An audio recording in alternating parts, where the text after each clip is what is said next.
to get to know the author, the one that wrote this book.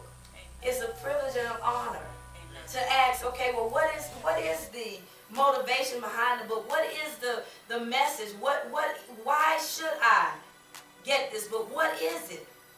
And I'm going to tell you something. This book was birthed through a time in my life when I was going through a transition. As many of you all know, that with Mothers in Crisis and everything that had taken place with the grant monies and all that was going on, and then all of a sudden with the economy as it crashed, and then all of a sudden I was in a place where, like I say on the back of the book, I felt like a fish out of water.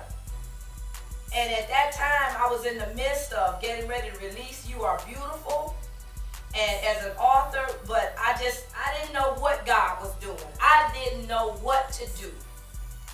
And I was like, Lord, what is it? What is it? Where are you taking me? What do I do now? And it was from that furnace, that place, that God began to not only speak, but he began to navigate me through, step by step. And as I started going through to where God has taken me to, and where God has brought me to for this season, I ran across several characters along the way.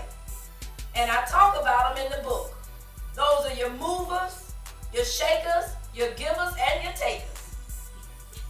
And I ran across each of them so that I would be able to share with you the wisdom.